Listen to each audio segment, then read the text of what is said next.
ವರ್ಷದಲ್ಲಿ ಒಂದು ಸಾರಿ ಉತ್ತರ ಕರ್ನಾಟಕದ ಬೆಳಗಾವಿಯಲ್ಲಿ ಅಧಿವೇಶನ ನಡೆಯುತ್ತೆ. ಪ್ರತಿ ಸಾರಿ ಚಳಿಗಾಲದಲ್ಲಿ ನಡೆಯುತ್ತೆ. ಅದೇ ರೀತಿಯಾಗಿ ಇವತ್ತಿನಿಂದ ಚಳಿಗಾಲದ ಅಧಿವೇಶನ ಬೆಳಗಾವಿಯಲ್ಲಿ ನಡೀತಾ ಇದೆ.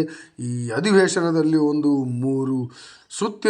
ಮೂರು ಹೋರಾಟಗಳು ನಡೀತಾ ಇದ್ದಾವೆ. ಅದರಲ್ಲಿ ಮೊದಲನೇದಾಗಿ ಬೆಳಗಾವಿ ಚಲೋ ಹೋರಾಟವನ್ನು ಈ ಬಂಜಾರ ಸಮಾಜ, ಇಡೀ ಕರ್ನಾಟಕ ರಾಜ್ಯದ ಬಂಜಾರ ಸಮಾಜ ಒಗ್ಗಟ್ಟಾಗಿ ತನಗೆ ಮೀಸಲಾತಿಯಲ್ಲಿ ಅನ್ಯಾಯ ಆಗಿದೆ, ತನಗೆ ಕೇವಲ 5% 6%ಗಳನ್ನು ಕೊಟ್ಟು ಎಲ್ಲ ಪರಿಶಿಷ್ಟ ಜಾತಿಗಳನ್ನು ಪ್ರತ್ಯೇಕವಾಗಿ ಮಾಡಿ ಪ್ರತ್ಯೇಕ ಮೀಸಲಾತಿಗಳನ್ನು ಕೊಟ್ಟು ಅವರವರು SC ಮೀಸಲಾತಿಗಳಲ್ಲೇ SC ಜನರು ಸೇರಿಕೊಂಡು ಒಂದೆಡೆ ಬಡಿದಾಡುವಂಥ ಪರಿಸ್ಥಿತಿಯನ್ನು ಈ ಸರ್ಕಾರ ತಂದಿಟ್ಟಿದೆ. ಹಾಗಾಗಿ ಈ ಪ್ರತ್ಯೇಕ ಮೀಸಲಾತಿ ಮಾಡಿದೆ ಅದನ್ನು ಹಿಂತಗೋಬೇಕು, ಅದನ್ನು ರದ್ದು ಮಾಡಬೇಕು ಎನ್ನುವಂಥ ಹೋರಾಟವನ್ನು ಬಂಜಾರ ಸಮಾಜ ಮಾಡ್ತಾ ಇದೆ. ಅದರಲ್ಲಿ ಉತ್ತರ ಕರ್ನಾಟಕದ ಪ್ರಭಾವಿ ಒಬ್ಬ ಬಂಜಾರ ಸಮಾಜದ ಮಹಾರಾಜರಾದ ಶ್ರೀ ಶಿವಪ್ರಕಾಶ್ ಮಹಾರಾಜರವರು ಕೂಡ ಕರ್ನಾಟಕದ ಬಂಜಾರ ಸಮಾಜವನ್ನು ಉದ್ದೇಶಿಸಿ ಈ ಸಮಾವೇಶದಲ್ಲಿ ಭಾಗವಹಿಸಲಿಕ್ಕೆ ಕರೆ ನೀಡಿದರು. ಅದೇ ರೀತಿಯಾಗಿ ಗುಲ್ಬರ್ಗಾ ಸಂಸದರಾಗಿರ್ತಕ್ಕಂತಹ ಈ ಉಮೇಶ್ ಜಾಧವ್ ಅವರು ಕೂಡ ಬಂಜಾರ ಸಮಾಜಕ್ಕೆ ಕರೆ ನೀಡಿ ಬೆಳಗಾವಿ ಚಲೋವನ್ನು ಘೋಷಣೆ ಮಾಡಿ ಬೆಳಗಾವಿಯಲ್ಲಿ ಇಡೀ ಬಂಜಾರ ಸಮಾಜ ಒಂದೆಡೆ ಸೇರಿ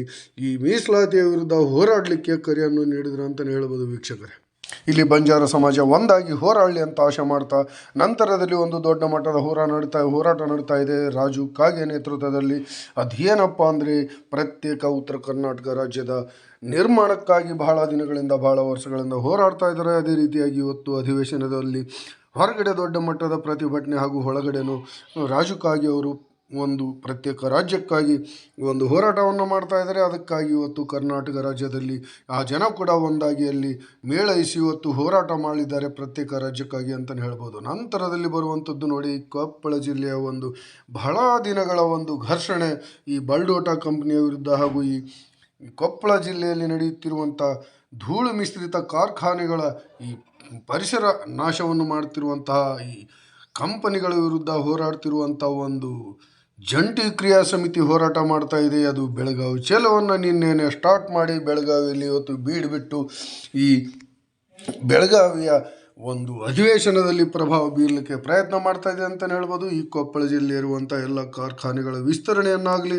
ಅವುಗಳ ಕಲುಷಿತ ವಾತಾವರಣವನ್ನಾಗಲಿ ಕಡಿಮೆ ಮಾಡಲಿಕ್ಕೆ ಅವುಗಳ ವಿರುದ್ಧ ಕ್ರಮವನ್ನು ಜರುಗಿಸಲಿಕ್ಕೆ ಇವತ್ತು ಬೆಳಗಾವಿ ಚಲೋವನ್ನು ಮಾಡಿಕೊಂಡು ಅಲ್ಲಿ ಹೋರಾಟ ಮಾಡಿದೆ ಅಂತಲೇ ಹೇಳ್ಬೋದು ವೀಕ್ಷಕರು. ಯಾಕಂದರೆ ಬಹಳ ದಿನಗಳಿಂದನೂ ಈ ಹೋರಾಟ ನಡೀತಾ ಇದೆ. ಕೊಪ್ಪಳದಲ್ಲಿ ಒಂದು ದೊಡ್ಡ ಮಟ್ಟದ ಬೃಹತ್ ಪ್ರತಿಭಟನೆ ಮತ್ತು ಜಾಥಾನೂ ನಡೆದಿತ್ತು, ಪಾದಯಾತ್ರೆಯೂ ನಡೆದಿತ್ತು, ಬಹಿರಂಗ ಸಭೆ ಕೂಡ ನಡೆದು ರಾಜ್ಯ ಮಟ್ಟದಲ್ಲಿ ಈ ಮುಖ್ಯಮಂತ್ರಿಗಳ ಮೇಲೂ ಈ ಸಭೆ ಪ್ರಭಾವ ಬೀರಿ ಕೆಲ ದಿನಗಳ ಮಟ್ಟಿಗೆ ಈ ಕಾರ್ಖಾನೆಯ ವಿಸ್ತರಣೆ ತಡೆಯದಿತ್ತು. ನಂತರದಲ್ಲಿ ದೊಡ್ಡ ಮಟ್ಟದ ಡೀಲ್ಗಳಾಗಿ, ಹೊಂದಾಣಿಕೆಗಳಾಗಿ, ದೊಡ್ಡ ಮಟ್ಟದ ಬಡಿದಾಟಗಳಾಗಿ, ದೊಡ್ಡ ಮಟ್ಟದ ಕೇಸ್ಗಳಾಗಿ ಈ ಕಂಪ್ನಿಯ ವಿರುದ್ಧ ಹೋರಾಟ ಮಾಡುತ್ತಿರುವಂಥ ಸಮಿತಿಯ ಮೇಲೆ, ಅಲ್ಲಿರುವಂಥ ಕಾರ್ಯಕರ್ತರ ಮೇಲೆ ಈ ಕಂಪ್ನಿಯವರು ದರ್ಬಾಳಿಕೆ ಮಾಡಿ ಅವರ ಮೇಲೆ ಕೇಸ್ಗಳನ್ನು ಹಾಕಿ ಅದನ್ನು ಮುಚ್ಚಾಕಲಿಕ್ಕೆ ಪ್ರಯತ್ನ ಮಾಡಿ ದೊಡ್ಡ ದೊಡ್ಡ ರಾಜಕಾರಣಿಗಳನ್ನು ಖರೀದಿ ಮಾಡಿಕೊಂಡು ಸುಮಾರು 5% ಹಣ ಅಂದರೆ ಸುಮಾರು 2,700 ಕೋಟಿ ಹಣವನ್ನು ದೊಡ್ಡ ದೊಡ್ಡ ಮಟ್ಟದ ಪ್ರಭಾವಿ ರಾಜಕಾರಣಿಗಳಿಗೆ ಕೊಪ್ಪಳ ಜಿಲ್ಲೆಯಲ್ಲಿ ಕೊಟ್ಟು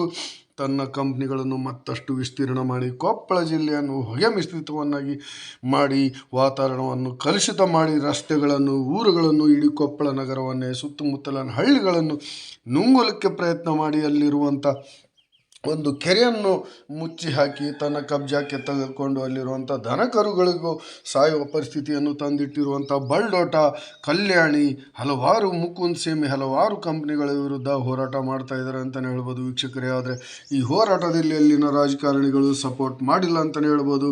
ಈ ಗವಿಸಿದ್ದೇಶ್ವರ ಸ್ವಾಮೀಜಿಗಳು, ಅಭಿನವ ಶ್ರೀ ಗವಿಸಿದ್ದೇಶ್ವರ ಸ್ವಾಮೀಜಿಗಳು ಕೂಡ ಹೋರಾಟ ಮಾಡಿದರು. ಆದರೆ ಅದು ಯಶಸ್ವಿ ಆಗದಿದ್ದ ಪಕ್ಷದಲ್ಲಿ ಗವಿಶ್ರೀ ಸಿದ್ದೇಶ್ವರ ಸ್ವಾಮೀಜಿಗಳು ಇವತ್ತು ಮೌನರಿತಕ್ಕೆ ಜಾರಿದ್ದಾರೆ ಅಂತಲೇ ಹೇಳ್ಬೋದು ವೀಕ್ಷಕರೇ. ಈ ಎಲ್ಲ ಹೋರಾಟಗಳು ಎಷ್ಟರ ಮಟ್ಟಕ್ಕೆ ಯಶಸ್ವಿ ಆಗ್ತವೆ ಅನ್ನೋಂಥದ್ದನ್ನು ಕಾದು ನೋಡುವ ಪರಿಸ್ಥಿತಿ ಬಂದ್ಬಿಟ್ಟಿದೆ ಅಂತಲೇ ಹೇಳ್ಬೋದು. ಯಾಕಂದರೆ ಯಾವುದೇ ಹೋರಾಟಗಳು ಎಲ್ಲೂ ಕೂಡ ಯಶಸ್ಸು ಕಂಡಿಲ್ಲ. ಈಗ ಪ್ರಸ್ತುತ ರಾಜಕೀಯದಲ್ಲಿರುವಂಥ ಅಧಿಕಾರದಲ್ಲಿರುವಂಥ ರಾಜಕಾರಣಿಗಳು ಒಂದಾಗ್ಬಿಟ್ಟು ಎಲ್ಲವನ್ನು ಮುಚ್ಚಾಕ್ತಾ ಇದ್ದಾರೆ. ಈ ಬಂಡವಾಳಶಾಹಿಗಳ ಮುಂದೆ ಯಾವುದು ಹೋರಾಟಗಳು ನಡೆಯಲ್ಲ, ಯಾವುದು ಯಶಸ್ವಿ ಆಗಲ್ಲ ಅನ್ನುವಂಥ ಮಾತನ್ನು ನಾನು ಹೇಳ್ತಾ ಇದ್ದೇನೆ. ಯಾಕಂದರೆ ಆ ಹೋರಾಟಗಳು ಆ ರೀತಿ ಇರ್ತವೆ. ಮುಖ್ಯಮಂತ್ರಿಗಳು ಇದಕ್ಕೂ ಬೆಂಬಲ ನೀಡಿಲ್ಲ ಅಂತಲೇ ಹೇಳ್ಬೋದು ವೀಕ್ಷಕರೇ.